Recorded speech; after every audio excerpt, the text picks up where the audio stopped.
আপনার নাম কি আপু? তাসলিমা। তাসলিমা। জি। তো বিয়ে হয়েছে কয় বছর হয়েছে? 4 বছর।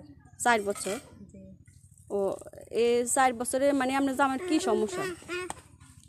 সমস্যাটার কথা কোন যে মানে আপনি তো বাস্তবে এগুলো খুলি কইতে হইব। বাইর যাইলাম আমনে মানে পালা যাই নি আবার পালা যাই নি আবার পালা যাই। এই বিয়ে করছে তাহলে এরকম করে? এরকমই করে। এরকমই করে? এই আইয়া আর বদিনে আবার মানে ইয়ে করে আনা আবার ইয়ে করে তো এটা না যাইতাম না।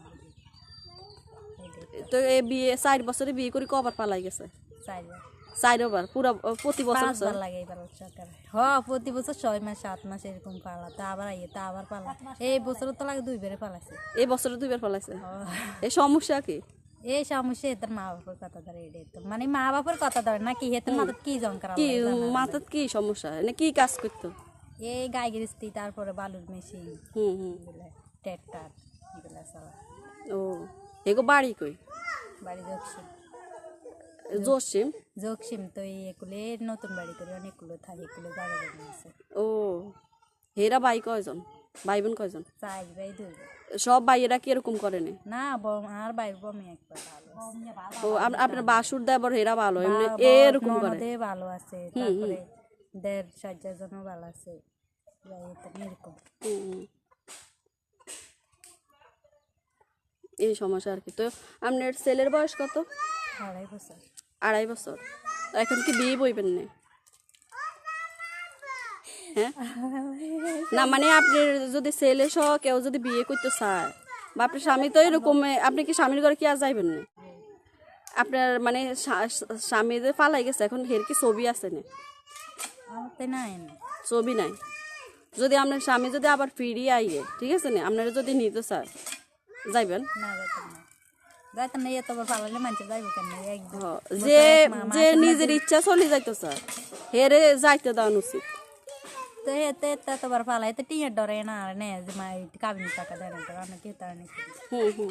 এই কারণে তা যাই লাভ কি তো তার নেই তাই যাই তো যাইলে আবার 2 দিন হলা যায় তার কি হারা বছর নিয়ে যাবে। আপনার জীবন তো আবার পড়ে রয়েছে। হলার এ হয়েছে আপনার ছেলে কেন? আপনার এখন কয় বছর বয়স? 18। 18? বিয়ে দিছে কয় বছর? বিয়ে দিছে মানে 12-13 বছর বিয়ে দিছে। কম বয়সে বিয়ে দিছে? 13 বছর হইব। ও, তোমার আব্বু কই? বড়ি গেছে? কেমনে বলছে? পানিত পড়ি? আহারে,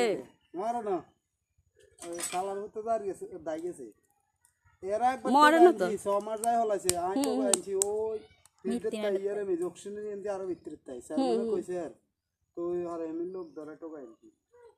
আবার কিছু কি এবার আবার ঈদের দিন গেলে রমজানের দিন আপু কইছে তো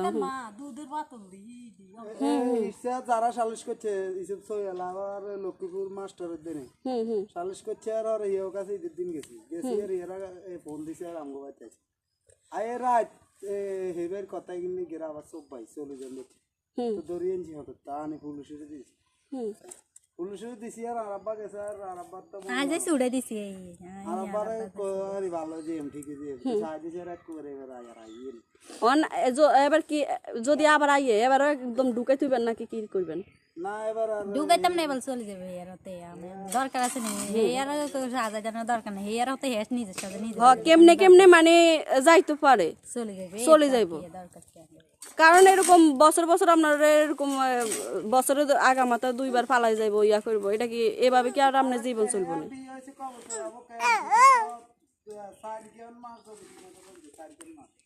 বিয়ে হয়েছে তলাইতে এই অবস্থা করতেছে কেন? বিয়ে 6 মাস ধরে শুরু করছে। কারোর লগে কি সম্পর্ক ছিল না? এটা তো জানো এতের আল্লাহ মানে এতেনের কথা হয়েছে হেতেনে যা কইব তা হইতে এই মানে কত যদি চলিত আবার এটা করতে নেই একবারে। তো কোনো ভাইয়া যদি তাসলিমা আপুকে বিয়ে করতে চান তাহলে অবশ্যই আমার সাথে যোগাযোগ করবেন, কারণ তাসলিমা আপুকে তার পরিবারও আর মানে তার স্বামীর ঘরে আর কি তাকে দেবে না, আর তাসলিমা আপুও যাবে না। তো ওনার কোনো মোবাইল নাই আর কি। তো উনি যদি আপনারা কেউ ওনাকে বিয়ে করতে চান ওনাকে ওনার বাচ্চাটা সহ গ্রহণ করতে চান বা ওনার বাচ্চাটাকে কোনো হেল্প করতে চান, বাচ্চাটাকে দায়িত্ব নিয়ে তাকে বিয়ে করতে চান বাচ্চাটা সহ আর কি, তাহলে আপনারা অবশ্যই আমার সাথে যোগাযোগ করবেন। আমি আপনাদের সাথে যোগাযোগ করে আপনারা বলবেন আর কি কী বিষয়ে আমার সাথে কথা বলবেন। তাসলিমা আপুর যদি বিষয়ে কথা বলেন তাহলে অবশ্যই আমি নক করব। আর আমি আবারও বলতেছি, তাসলিমা আপুর কিন্তু কোনো মোবাইল নাই। আপনারা যে বলবেন ওনার নাম্বারটা আমি কেন দিই না, ওনার কোনো মোবাইল নাই আর কি। উনি ওনার হাজব্যান্ডের ঘর থেকে চলে আসছে, তো ওনার কোনো মোবাইল নাই পার্সোনাল। আর ওনার ভাইয়েরা তাদেরও কোনো মোবাইল নাই, কারণ তারা খুবই গরিব। আপনারা আমার সাথে যোগাযোগ করলে আমি তাসলিমা আপুর সাথে তার কাছে গিয়ে তার বাড়িতে গিয়ে যোগাযোগ করব। কোনো ভাইয়া যদি তাকে বিয়ে করতে চান অবশ্যই আমার সাথে যোগাযোগ করবেন।